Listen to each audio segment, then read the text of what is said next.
Welcome back to Total Shock Fiction. I'm your host, Panda Cole.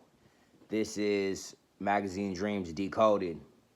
So I just peeped the movie Magazine Dreams last night, starring Jonathan Majors, known for roles such as Nat Love in Harder They Fall, and also the second sequel to the Creed franchise. So also Creed 3.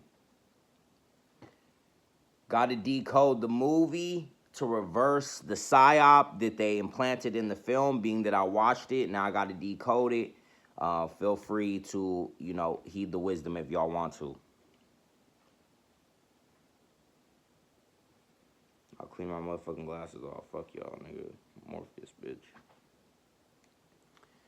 So I'm gonna run through this pretty quick. There's not a whole lot to say about it. Magazine Dreams is definitely a good movie.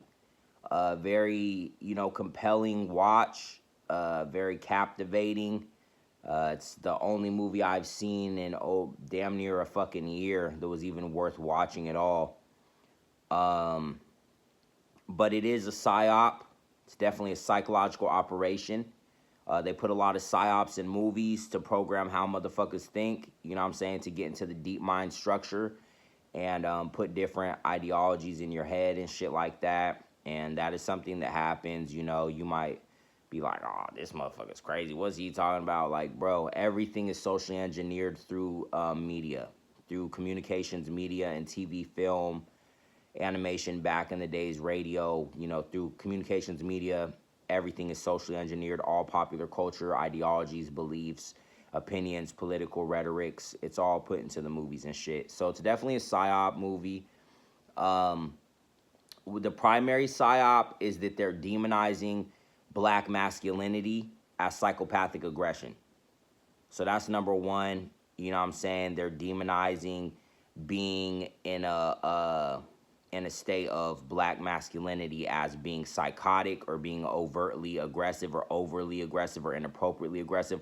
Of course, in the movie, Jonathan Majors is unhinged, psychotic, borderline, all that shit. But the reason they're portraying him that way is because they want to draw a parallel with the fact that if you're even, in a state of black masculinity at all, even in a healthy regard, they're demonizing and saying, no, that's psychopathic aggression. That's what this is.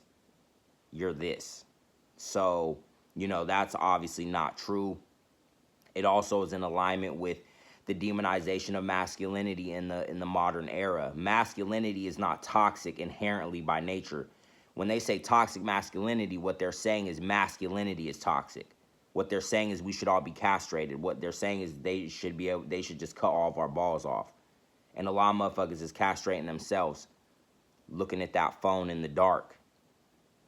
So that's one thing of it. I do like that they showed, that motherfucker was watching that shit all the time. And that shit clouds your mind, clouds your judgment, and does castrate you and ultimately destroy your masculinity. So they did show that in the movie. I think that was important. But then the other psyop in the movie is it's a white domination film.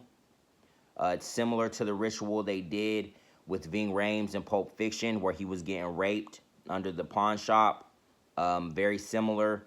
You have 3 different instances where Jonathan Majors, is big and jacked up as he is, right? He looks like this big old black alpha male.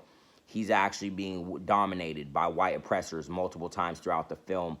The first domination incident is where he gets jumped by the guys with the pipe, and they beat him up with the pipe, and he gets jumped by 3 white men and beaten up with the pipe. As big roided out as he was, he should have been able to rage out. He should have been able to take all 3 of them. One individual who's extremely jacked up like he was, or if you know what you're doing in combat and martial arts, you should be able to defeat 3 opponents or more. Aikido teaches you to take on up to 10 opponents at once. Watch Ip Man and watch how Ip Man took on 10 niggas to get that bag of rice, bro. You should be able to take on 3 to 5 opponents by yourself. Just because there's multiple combatants doesn't mean you shouldn't be able to win that situation. Rip niggas' eyes out, snap niggas' necks, break niggas' legs, break niggas' arms, bend wrists. snap wrists. There's all kinds of techniques you could do to, to take on multiple combatants. So with that, they wanted to invoke the white lynch mob energy, which, they did effectively in the film. He got jumped by 3 white men, beaten with a pipe. That was the first instance of white domination. The second instance of white domination was when when the cops jump on him and they're beating him with the nightsticks and spraying him with the mace. They had to put the police brutality instance in there. They want to put that fear of law enforcement in you. So that's another psyop. And then the third instance is when he lets the white bodybuilder dude fuck him. You know what I'm saying? There's no more, there's no further you can be dominated than getting fucked. So he lets the white bodybuilder dude fuck him because he's his #1 fan. I think with that, something they illustrated with that was important was showing how hero worship puts you in a vulnerable position to be taken advantage of. So that was an important instance in the film. I'm not only going to call out the bad shit they do, I will call out the shit they did that I think illustrated important things people need to see. So, yeah, it's a white domination film. I guess this is, Jonathan Majors, what he had to do because he was choking the white lady or whatever. I'm not sure exactly what the thing is with Jonathan Majors because they had him skyrocketing to success. They put him in the Marvel shit. He was Kang the Conqueror, and then out of nowhere, he's strangling a white lady in a taxi cab, and then, the trial went nowhere. They paired him up with Megan Good to, redeem his image, and then they put this movie out, which is a psyop white domination movie where he's getting dominated by white men repeatedly through the film. So, not exactly sure what their, strategy with them is. Maybe it's a thing where, put you in a high position and then take you down a few notches and then make you have to crawl through the mud to get back. I'm not sure. It does remind me of the Will Smith incident where he slapped Chris Rock and it definitely wasn't scripted. And then after that, he had to do the Slave movie, which that Slave movie was a good movie about Peter the slave. But that, again, a slave movie is a white domination psyop. And then after that, now he's been rapping again. They've been making the nigga rap. He's, rapping and shit. Which, ultimately, hip-hop and rap, yes, it has been a pillar of culture, and there was consciousness in hip-hop in the early era. But in the modern-day times, essentially, rap is the same as being the fiddler from 12 Years a Slave. Rap is just being a dancing monkey, you know what I'm saying? You're just a dancing monkey for the industry. You're just entertaining the masses. You're just distracting them with stupid shit that's irrelevant. There is no consciousness in rap. Hip-hop is dead. At this point, it's a meaningless art form. There's still some MCs out there. I'm not saying motherfuckers shouldn't rap, but overall, it is a meaningless art form at this point because there is no consciousness attached to it. It's just a distraction. And if you're out here rapping, you're just a dancing monkey for the industry being manipulated to manipulate the masses.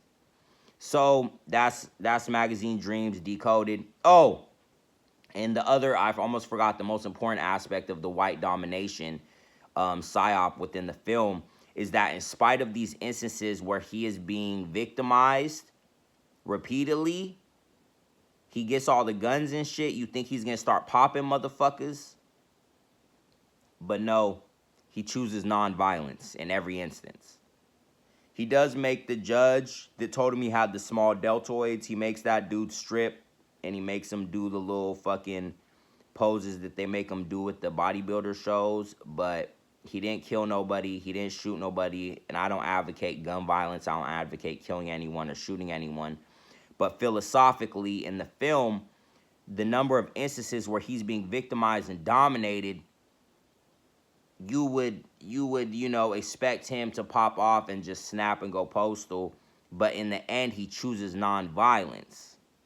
So this is, again, the reoccurring theme of MLK's philosophy of nonviolence, where no matter how much you're victimized by agents of oppression, no matter how much the cops beat you, no matter how much the lynch mobs beat you, no matter how much you get taken advantage of and fucked, literally, you should always choose nonviolence. When they do it, it's keeping law and order. It's enforcing the law and order. Even if it's not police, even if it's a lynch mob, they still view that as enforcing law and order. But if you pop off on some shit, even if it's just physical violence or intimidation, that's psychopathic aggression, and that is not allowed. So, it's something similar as we've seen, throughout the eras of time in recent history, decade after decade after decade. Allow yourself to be oppressed, choose nonviolence, love your enemy, follow the philosophy of MLK and just get dominated and don't respond. And don't even be aggressive, don't be masculine, don't even intimidate motherfuckers. They don't even want you to intimidate motherfuckers. You know what I'm saying? They say that's psychopathic aggression, but they can do it. So, these are the psyops we see in play. I don't really watch movies no more. Hollywood's dead. I don't watch movies. They are not even trying to make this shit worth the psyop anymore. But this was a good movie. It's a good movie. A little traumatizing, a little disturbing. If you're not privy to what they're doing, the shit could go into your deep mind structure and kind of program you and shit. But, it is what it is. It's kind of shit they put out. So, that being said, until next time, as always, remain a free mind. Die not. Magazine dreams, nigga.